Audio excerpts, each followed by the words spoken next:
Good morning, Bucknutters. It is Thursday, October 16th, 2025. Pretty sure. I am Dan Rubin. Definitely sure of that.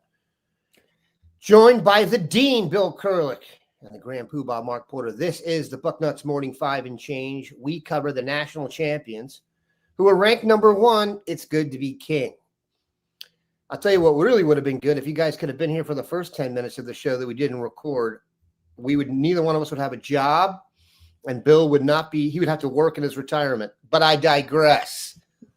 A lot of cool stuff going on. We're going to get to Ohio State, of course, will travel to Madison this weekend to face the limping, fighting Fickles. Good Lord, that is not a good situation for our guy Luke. We will discuss that at some point. And then we've got video today of Anthony Blalock, the offensive lineman who is the first offensive lineman to get an offer in the state of Ohio for the class of 2028. We'll take a quick look at Kamari Bing, the defensive back Ohio State got a commitment from earlier this week, the former Maryland commitment. But we're going to start with some current events. Jamier Brown, the elite Dayton area wide receiver committed to the Ohio State University, has filed suit to get name, image, and likeness in Ohio. I've seen that people are kind of freaking out about this. Ironically, or coincidentally, or unfortunately for Jamier, he's also taking a visit to Notre Dame this weekend. We will address that as well. So, two big Jamier Brown stories. First, let's address the OHSSA attempt for NIL. And I'll give you my 2 cents real quick, and then Mark, Bill, you guys hop in. 1, 44 other states have NIL. That means Ohio's going to get it. It's kind of like legalization of some of the tree. Once it starts, it spreads. There's no way to hold that back in court, I don't think. Secondly, I'm sure the legal people will jump in. Secondly, there's some fear that, he'll move to another state if they don't have it. I don't see that happening. And by the way, this would mean he wouldn't have to move if they pass it. And if you hear the OHSSA's comments on this, they were already ready to vote on this and sent a memo to their peeps that we may have to vote on this earlier if there's a lawsuit coming. So they knew this was coming. This has been aggressively moved up a little bit by the Team Brown, but I don't see this as a big deal at all. I don't really care. More power to the kid to get his money. Some people don't feel that way. Mark, you are Mr. Ohio when it comes to this kind of stuff. I don't know about the legal stuff. But your thoughts on it? What is the vibe among the Ohio cognoscenti? You have a varsity football player. Well, if you remember what Trey McNutt did, he was the trailblazer for getting 7-on-7s approved by the OSHAA, and that seemed like an immovable object for years. That there were some curmudgeons, the old school people who would never even talk about 7-on-7 or practices in the spring or spring ball, and there seems to be younger coaches that embrace that, and, a movable force meets whatever a movable object, and then that happens. I think this is the same thing. I think Jamier may have been coached by, hey, Jamier, someone's got to do this. Someone's got to be the first one. You're in a position right now to be that guy, the trailblazer. I don't know if it's his personal attitude towards money or, like you're saying, I want this so bad, I'll move states to get my money or whatever. I read where his family says he has $100,000 on the line. That's how much of endorsements right now they could possibly cash in on. Sounds fair. And, he's in a position where that makes sense, the best receiver in the country. And so, yeah, he has the wherewithal, and trailblazer is the way I'd put this. I don't think there's any spite or it's just someone needed to do it. And he may have the attitude, I don't really want to do this. This isn't what I grew up saying. I'm going to start a lawsuit with the OSHAA and his family. But I think there's people around them saying, listen, you're going to win this. Someone just has to do it. And whoever's helping them pay for the attorneys, or if they're paying themselves, it's going to be a worthy cause for hundreds and thousands of players going forward. Like you're saying, almost every other state's doing this. And this opens the door for what? Kids like my son. Let's do a deal with the local burger bar and eat burgers there once a week and take pictures with you and your O-lineman. And that burger bar gets some attention. You get some free meals and maybe a $50 gift certificate. there's kids that'll get that type of stuff in high school, not hundreds of thousands of dollars, but they're local car dealerships that may put some of the local football players in a commercial, and just to have that hometown feel. This isn't a big money thing for high school kids, and this isn't for all high school kids, but it's coming. And I don't begrudge him, doing this, or think there's any, like, oh, this kid's after the money. Watch out for him, Ohio State. After his first year, he's going to want to redo his contract, and he's going to leave you because he's money hungry. Do not think that. Do not even put those two things together. This is something that needed to be done for hundreds of thousands of players into the future, and I think that's where you put your focus. Agreed. Bill, thoughts? My first thought when I saw this was, what took so long? Yeah, exactly. I mean, 45th we'd be. Yeah. Come on now. Almost every state in the United States already has this, and we all knew it was just a matter of time. And to be totally honest, I've been wondering for quite many months, years almost, that when is somebody going to challenge us, or when is it going to be changed? And it's probably going to be changed, I thought, when somebody challenges it. And lo and behold, it's now been challenged. And I agree with you guys. It's going to be changed. So I think it's just a matter of time. And again, I don't think it's a huge shock to anyone. And I don't think it's like Mark said, it's not going to be for everyone. There's a small percentage of guys, like a very small percentage of guys like Jamier Brown out there. He's the number one wide receiver in the country. He happens to be in Ohio. So, I think if you were Tavy in St. Clair, for instance, I mean, he could have certainly benefited from that. And other kids moving forward are going to benefit. Most not on the level of Jamier Brown, as Mark alluded to. Speaking of future star quarterbacks, I may or may not have seen an ad on TV last night, like, who loves Lee's chicken? Future star quarterbacks. And my guy Tavian's there. So he's cashing in. I think what's interesting about Jamier is, I don't know this to be the case, but let's just use the golden rule here. Let's say DJ Porter, Mark's son, was a junior and was that highly thought of, and who knows, we may still get there. And you're looking at 18 months without getting paid when everyone around you is getting paid, and you are that good. And let's just say this, he's that good. Jamier Brown Jamier Brown could go to Ohio State next year. I don't have any doubt about that. So he's got 18 months instead of 6. I got no problem with it. And it makes no sense that Ohio State should be 45th in anything. The state of Ohio should be 45th to get on board. We're not 45th in athletes produced. We're not 45th in attention to high school athletes. I can tell you that. So more power to him. All right, Bill. Interesting offer went out, and there's a story on the front page, and we'll get to some more Ohio-based stuff. But I've talked about this. If I was recruiting these days, I'd want to know what your dad did, and I would hope for your sake that he played in the NFL, because I'd be more likely to recruit you. Enter Mr. Weddle, Bill. I think everyone knows who Eric Weddle is, the safety who played forever, mostly for the Chargers. I think he got some burn with the Ravens down the stretch. He's been offered. He's from up near Carlsbad Way. I wonder if he's as cool as the quarterback. Bring us up to speed in the latest offer. He's quite highly regarded. Yeah, that would be, as you mentioned, Dan, Eric Weddle's son, Gage Wed.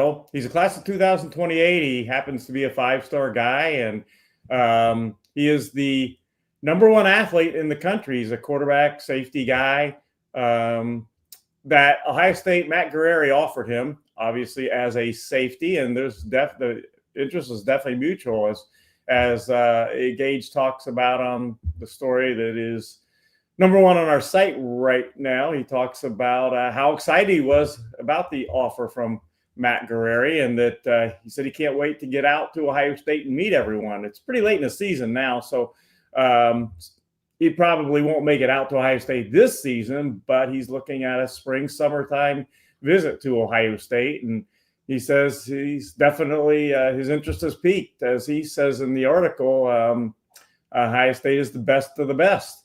So certainly it's a big offer. His offer list includes USC, Washington, Utah, Tennessee. His dad, I believe, was a star at Utah, so there's a connection there. But he's a kid that you definitely have to put in the hat for Ohio State if you want to look that far forward to 2028. Mark, is that the guy you got on the bottom there? Yeah, I have him pulled up. I was checking him out, and his film's a lot of quarterback. Like, I had to go through a couple plays to get rid of his throws, but he threw it pretty good.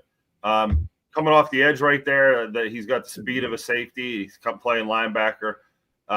These throws are pretty hot. I'm sure there's some part of his brain that he wants to be a college quarterback, but he's a safety. I was actually more impressed with him at quarterback the first couple plays, but this is what he'll probably be doing. The down in the box. If he's anything like his father, going to follow in those footsteps. His father was a physical guy in the NFL. The speed was there, and here you can see there was the first clip of him over the top, and you see a little. Okay, we'll get back to it. Yeah, so you get an idea of what you're looking at. At a school like this, he's the best athlete, so he's probably going to play quarterback and handle the ball the most. Yeah, he's probably the best athlete on 99% of the schools across the country. Actually, too, he's that good. But shameless plug for Mark. Who else dials up video of kids in action just like that? Not many out there. Some Poobahs, not the Grand Poobah. Yeah, and keep in mind in terms of playing quarterback and stuff. I had a baseball scout once tell me when he went to high school games, he only looked at even no matter what position he was recruiting for, pitchers and center fielders and shortstops, because everyone puts their best players there. And so your right fielder on a high school team isn't going to be playing right field, because if he was that good, he'd be somewhere. So the last vestiges of Michigan holding on is going on in the chat, which is interesting to some, as you're about to get banished to the dark ages once again. But we digress. All right. Bill always likes the anti-Michigan. Isn't left field where you put your weakest player? Isn't that the saying? I thought it was right. Right field for the kids. That guy's right out field. In left field. Yeah. No, it's right field, because right field, for the kids. Fewer left-handed hitters. Yeah. Now in the major leagues, that's how much I don't know about baseball, so I've exposed myself. In the major leagues, you're right, Mark. It's usually left field, because you want your right fielder to have the best arm of the trio out there, so they can guys out first to third. Yeah, they'd always make fun of people saying that kid's out in left field, meaning he's just spaced out. And I was like, oh, you're out there just standing in left field picking daisies. So when you said right field, I'm like, that goes against the saying of what people used to say about me. Yeah, I don't want to stress this too much, but I think in the majors they can put the guy in left because they can get a center fielder who can cover so much ground. Oh yeah, I get that. Yeah, the center fielder is your fastest guy because I'm just saying in high school or when you're younger, I thought it was right field that they put the power bat at. I'm winking. Yeah, that's it. All the way up to the major leagues, your right fielder is your stud power hitter. Yeah, who has a great arm and can throw guys out trying to go from first to third on singles. They used to have, like, if the right fielder and the first baseman, whoever won the race, goes to right field, the other guy stops at first base and he can stand there.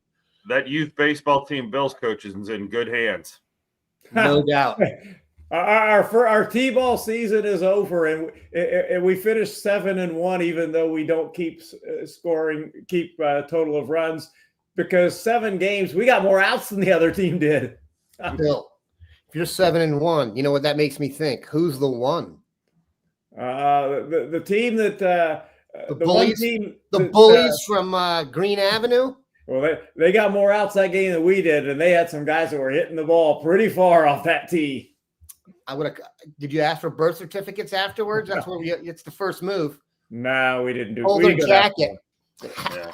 All right. How many of them drove to the game, Bill? Yeah, that's the key. Yeah, I had a friend who got banned from all high school events because there's a guy on the line and he started yelling, where's your kids? And the kid was a sophomore.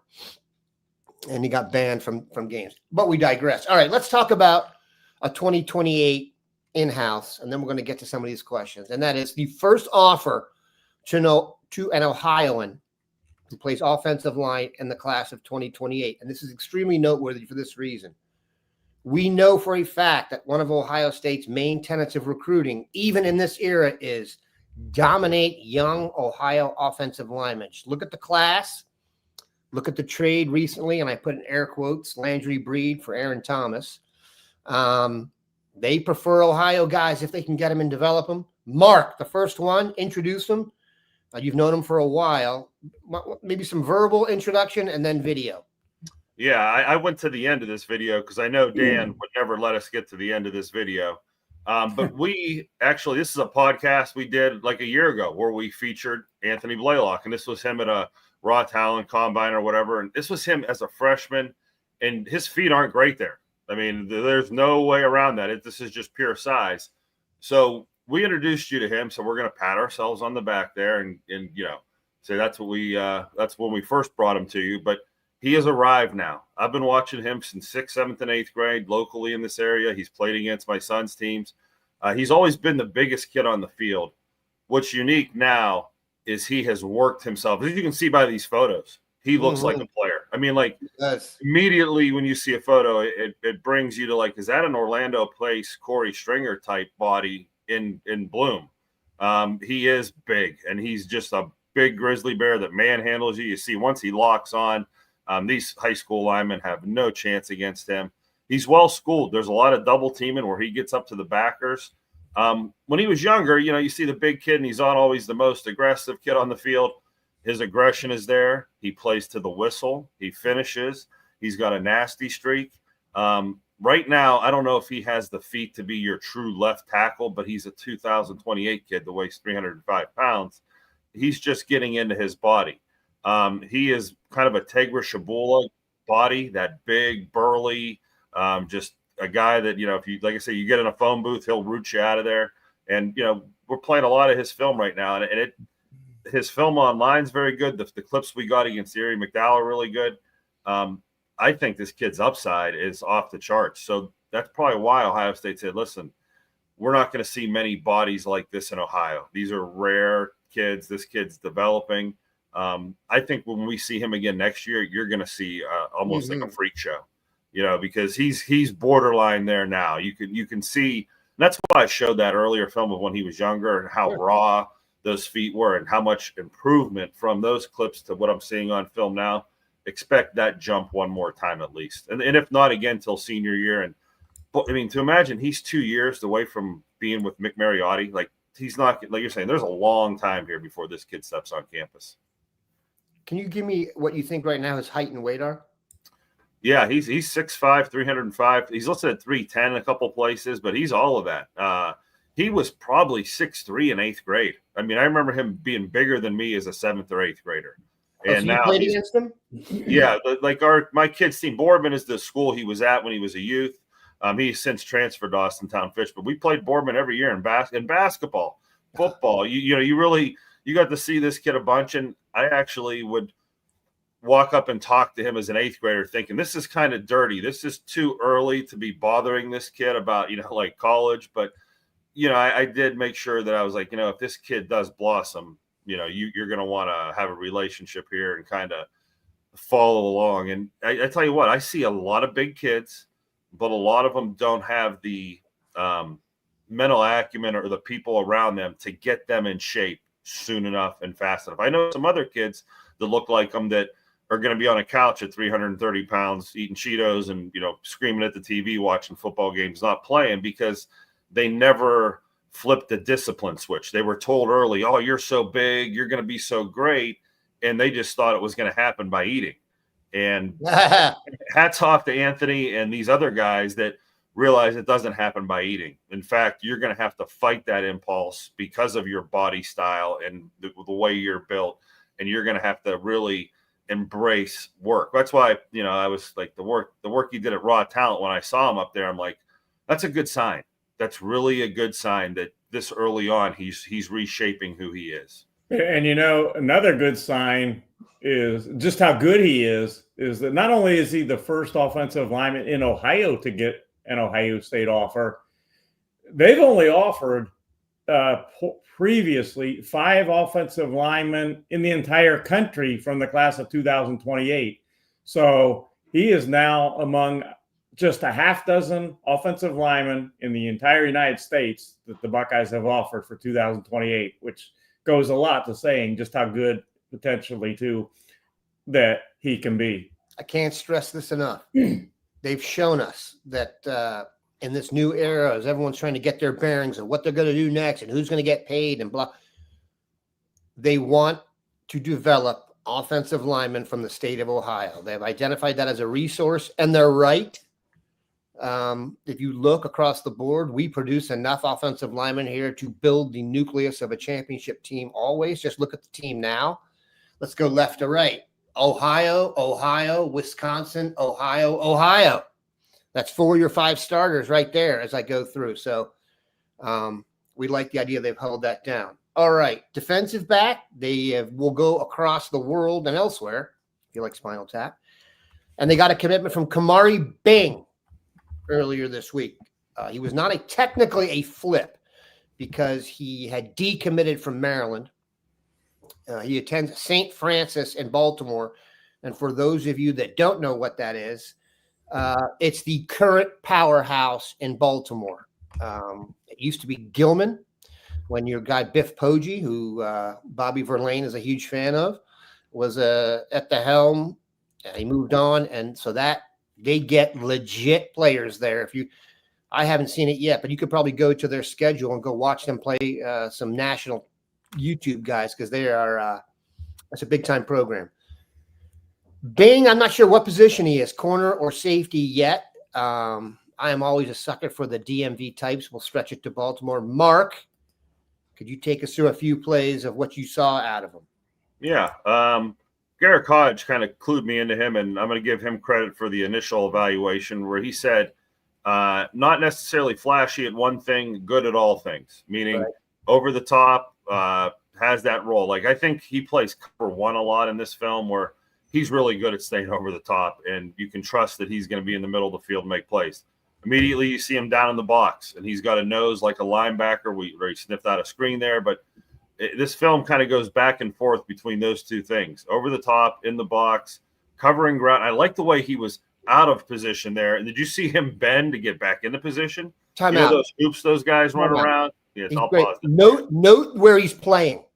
Note the fact that these have been on, like, one of them was University of Pennsylvania Stadium. One of them was St. Thomas Aquinas in Florida. So this dude is, look, quality of competition will not be an issue. I'm sorry to interrupt you there, Mark. No, I mean, this play is like, oh, he's coming downhill at 1,000,000 miles an hour, and he's wrong. But watch the bend right there, like that little U he makes in the acceleration.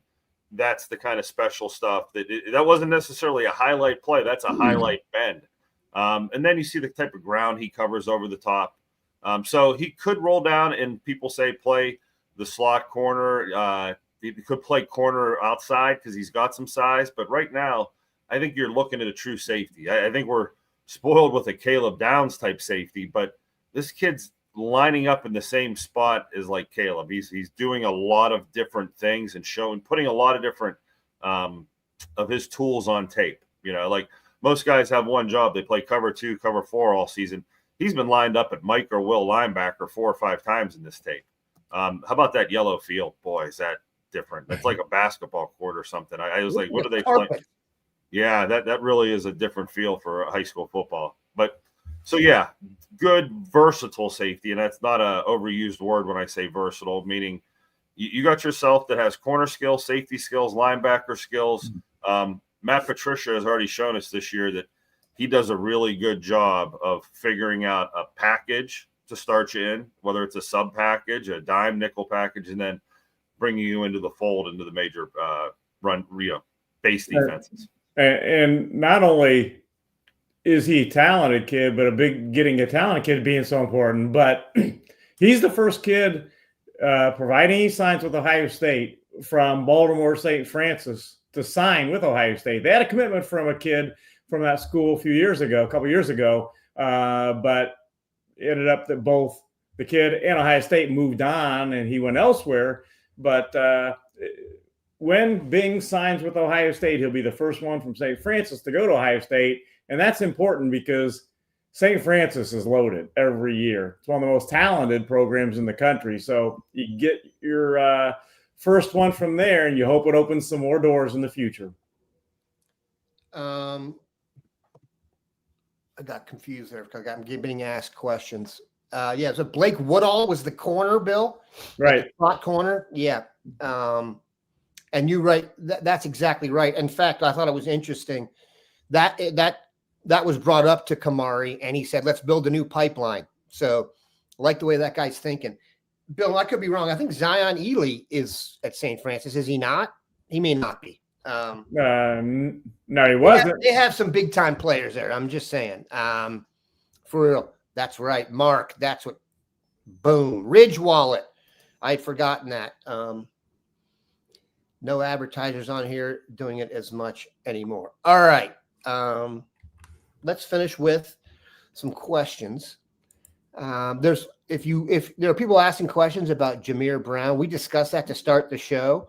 Want to go back? Tell you about it real quick. You can. Ely was not originally from St. Francis, but then he ended up there. Okay. I just remember, I mean, that's the kind of player that I was just trying to give some context.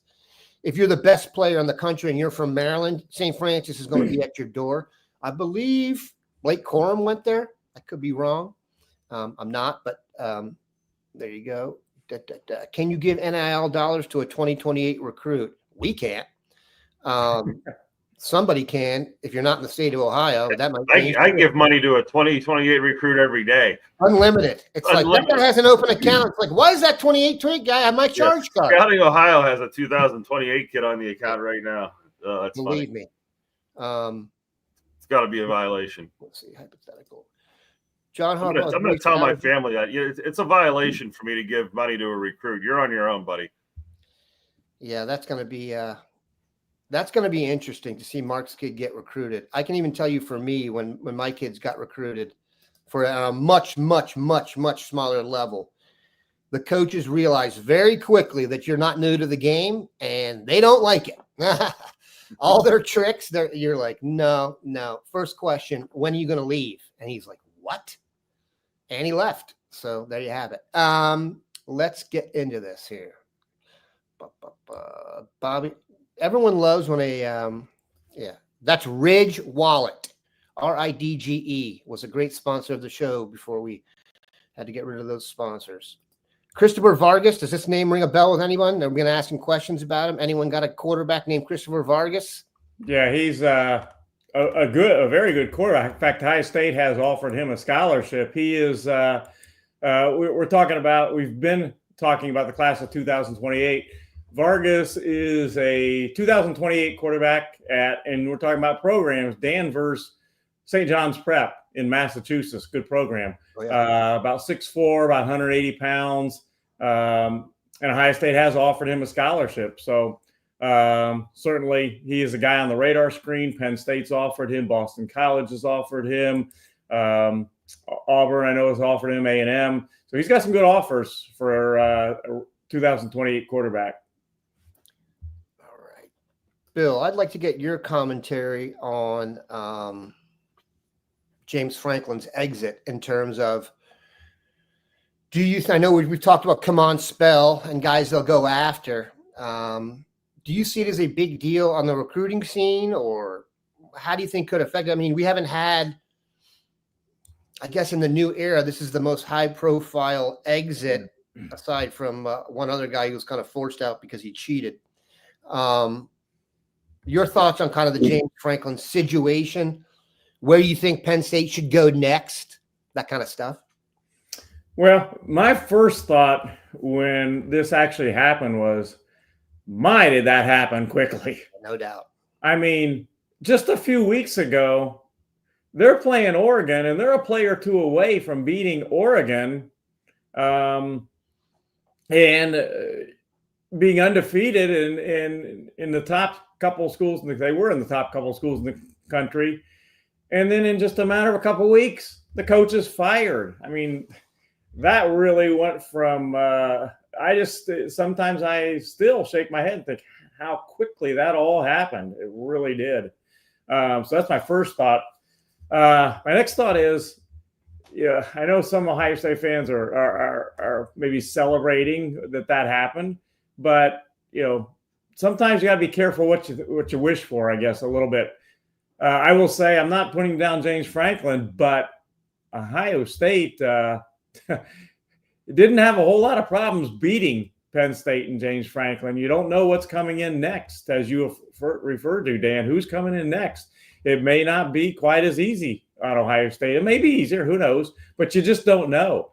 I think Rule would be a guy that I would probably put at the top of my list as far as likely to be at Penn State. But, you hear some of the other names, Signetti and so on and so forth. So I think in the short term, it helps Ohio State's recruiting. There's going to be guys transferring. There's going to be guys decommitting, already have been. So in the short term, it helps. In the long term, who knows? Because we don't even know who the head coach is going to be at Penn State at this point.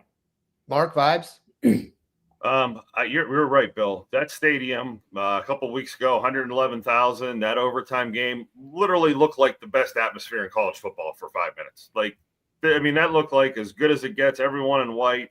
You literally thought that James Franklin had arrived. That was the type of atmosphere, and to see it go south so fast. But rightfully so. You can't lose to those teams, and the history of the losses in the past, you add it all up. It blows my mind that schools are willing to spend $50, $100 million on a buyout to rechange things and haven't thought it through to the point where they already have their guy.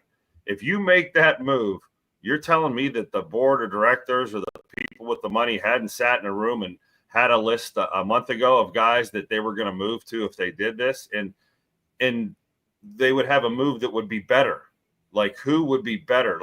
And the problem with Penn State and this conference is everyone has to knock off Ohio State. It's Ohio State or bust. It's beat one of these teams. It's become Ohio State. Take them off the mantle. And until a coach can do that, and you'll hear coaches at Ohio State say it, I get paid not to lose any games. There is no excuse for any losses here. They give me every tool I could possibly need. I have all the money I need, all the facilities I need. So at Penn State, the bar is Ohio State. And obviously they didn't think Franklin was ever going to get over that bar. You set me up with this question last week, and I don't want to say this again because the comments are going to go off it. But if you don't look at Matt Patricia and Brian Hartline, you're out of your mind. Being an Ohio State guy and watching what they're doing here, boy, everyone here is scared to death to lose those guys. Absolutely. As soon as you bring it up, they're like, don't even talk about that, you fool. You're putting that out into the ether. We don't want to lose those guys. Penn State has cable type TV. They know who they are. I know. And I'm being hyper, kind of funny about this. But, we all know as Buckeye fans. That's why the comments go crazy when you mention those names leaving the last thing you want to see is Brian Hartline coming back into Ohio recruiting. I know what I'm saying. As soon as he set me up with this question because from an Ohio State perspective, I want to see your mouth washed out with soap. Yeah, that is the last podcast. The fear we have tells you how good of a coach you have, and it almost expresses to you that, oh my God, Mark, shut up. And I agree, and I think I said it the other day that day's coming for Mr. Hartline, whether it's at Ohio State or somewhere else. He has earned it. He is of the ilk of these head coach abilities. Dan, just shut the hell up right now. Stop. Go to a different, But you're right. Okay. And if you didn't have Kirk Signetti already signed before you fired him, and you didn't know what the number was to get him, shame on you, because he's as white hot as a coach has been in the past 2 or 3 years. And if you're Penn State and you want to keep these recruits and you don't want to lose them, one of those two guys comes in and you don't lose them. The excitement level goes right back to where it was. The recruits all come right back and say, oh, wait, I didn't know you were going to get that guy. I thought you were going to get – Matt Rule doesn't do it for me. I don't know why. I don't know if that's the guy to take you over the hump. And he did have a hell of a resume coming into Nebraska, and I shouldn't say that. But for some reason, the national star power of him just doesn't register as much as some of these other names, especially in Big Ten country. Okay, so I have set off the comments, and we can deal with that. All right. Here's my feeling on Matt Rule. I understand why Matt Rule would want the job. He played there. The AD, a walk-on, a true believer. And so that makes sense. I think that he actually played for the AD if not at Penn State. I think the guy hired him at Temple. So if he doesn't get it, that would surprise me for that reason. The guy would be completely going off board. The other point you made was about the money. This just lets you know how much money's out there. If people start making decisions like that and they're like, we can eat the $100 million. By the way, Penn State's also been sued in the past. Does anyone remember that? And they had to pay up on that too. So let's just let you know how much money is out there. It's a ton. In terms of Hartline and Patricia being wanted, Mark may be saying it out loud. That doesn't, I don't think, affect whether they're going to leave or not. If we had that kind of power, maybe we'd be in Vegas at that point and be charging way more. This would not be a free podcast. Everybody else knows how good Ohio State is. And I'll give you an example of this and what you should get ready for going forward. I'm a nerd when it comes to the Cowboys, just like I am here. And so I watch a lot of stuff that's local. And so you guys know when you watch this show, I would hope you get more of an in-depth grassroots look at the team that you really could understand. Same with any other team when you hit their grassroots stuff. This was their discussion yesterday. The Cowboys are so bad. Should we start working on the draft? And one guy said, here's what we should do. We need to hire Matt Patricia. And then they said, we're going to start working on the draft. And the guy said, start with Ohio State's defense. So the word's out. And in terms of Hartline, I do believe Brian Hartline will eventually be a head coach. I don't think he's going anywhere. He has a tremendous setup here. He went to Ohio State. He's from, what is he, Canal Winchester? He's Canton area. Bllelock, I believe. Yeah, up in the Canton area. Yeah, so he's also financially independent, and I don't mean independent to his level. I mean, generally speaking, most college coaches don't come in with X million in the bank.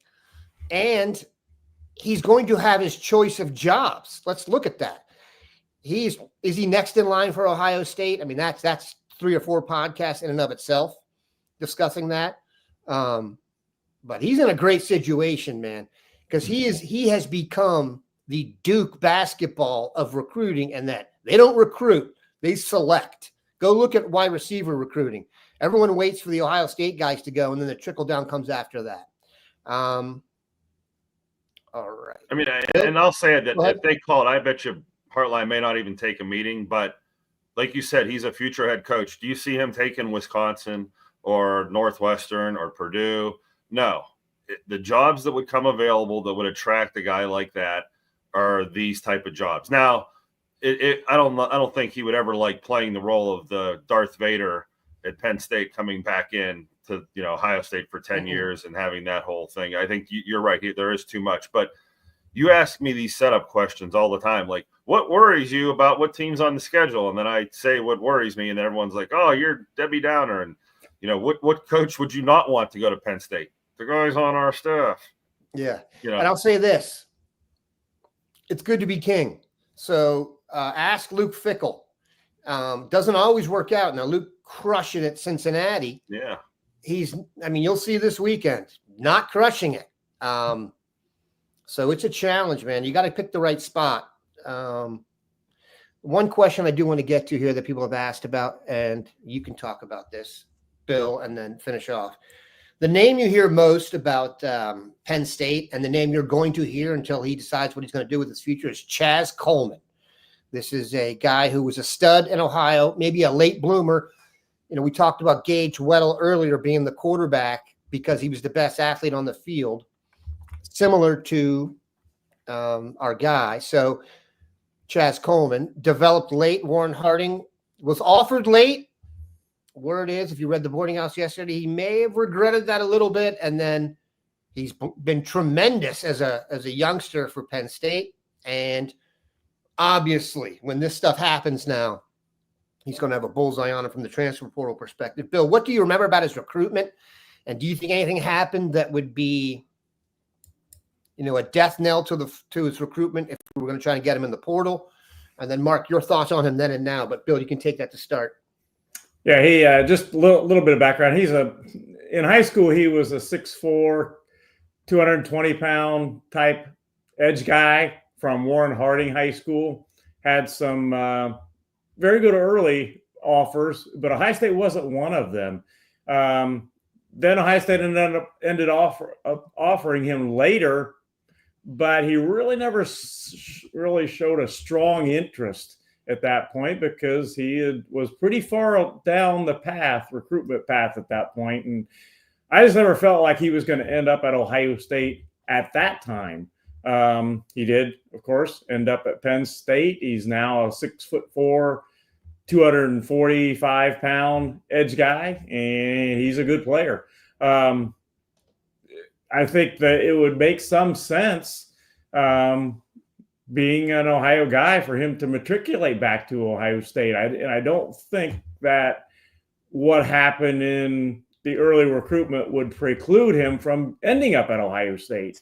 Now, does that mean I think he's going to absolutely end up at Ohio State? No, not at this point necessarily, but I don't think that was a couple years ago. A year ago. That was in 2025 class.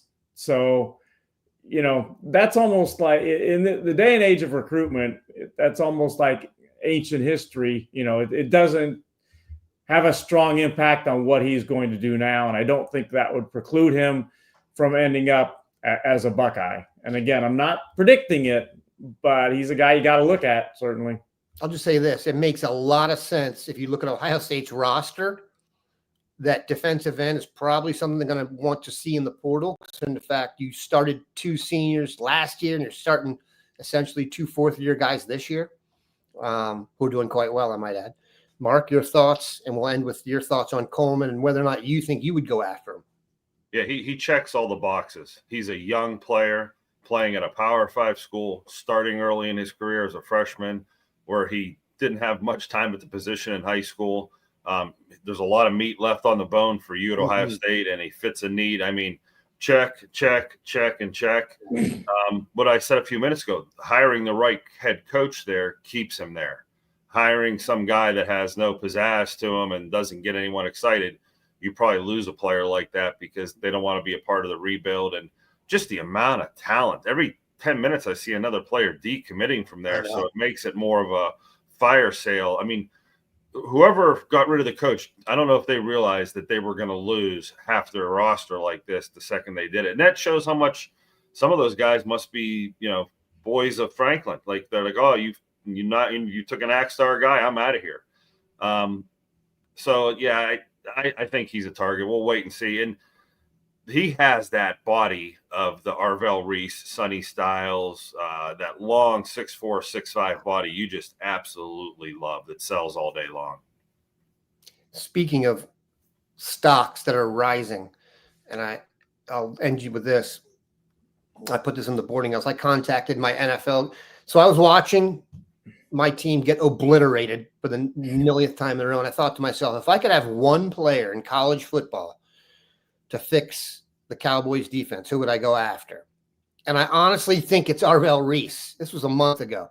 So I texted one of my guys, and he's like, well, who have you heard that from? And I said, I think he's going to go in front of Caleb Downs because he can rush the quarterback.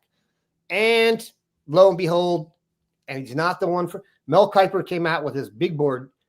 Arvell Reese, number 4 overall.